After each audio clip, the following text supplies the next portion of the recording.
Power panel. Eliana Johnson, she is the editor-in-chief of the Washington Free Beacon, but more importantly, she is my co-host of the Ink Stained Wretches podcast. Geoff Maurer, he is a comedian, so we're setting the bar high for his making us laugh. And he is the author of the really great I Might Be Wrong politics newsletter. Sarah McCammon is the gifted and eloquent national correspondent for NPR News and the author of The Ex-Evangelicals. Ooh. And David Drucker, you know him, you love him. He is my colleague at the Dispatch. He's a senior writer there and great on politics. Panel, I want to start with, I shouldn't, but Sarah, the Problem Solvers Caucus is affiliated with the No Labels movement, right? They don't solve very many problems, right? And as No Labels gets ready to launch its third-party candidacy, and there's reporting from the Wall Street Journal that Geoff Duncan, the former lieutenant governor of Georgia, is going to be their presidential nominee. Am I wrong to look at this as a fizzle in the making? I don't think you're wrong. I think it's still something that when I talk to sources, particularly anti-Trump sources, both Democrats and Republicans who are never Trumpers, that is a concern.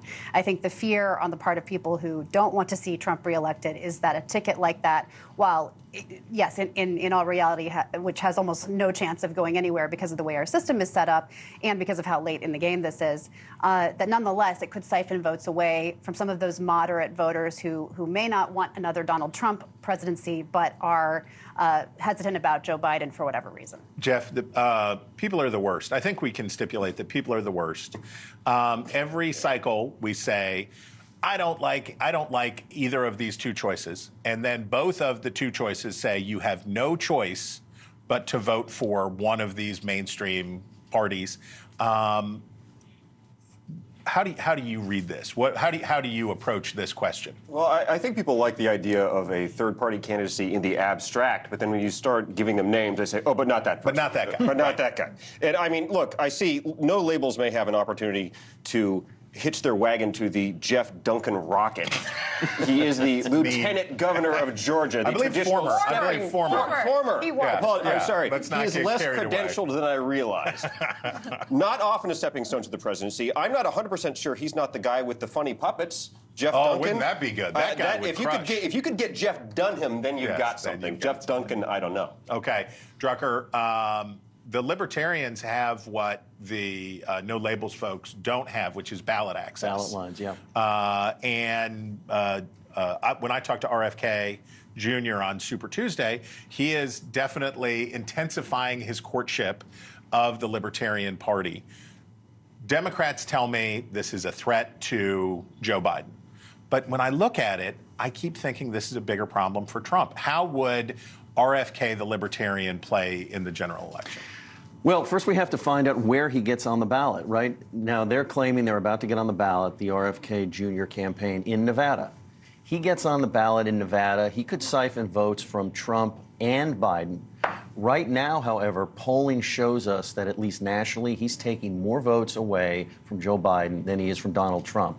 In other words, Donald Trump has been leading Joe Biden in the Real Clear Politics average nationally by, a point to 2 points. You figure RFK Jr. in the race, that lead for Trump goes up. So the question is, where does he get on the ballot? Third parties, Eliana, say something. What do you think? Should we stop worrying about it? Should we ignore it? Should we be covering it? How serious is this?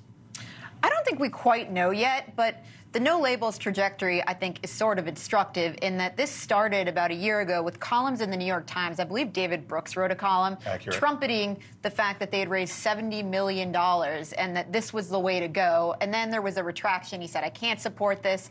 And now we have...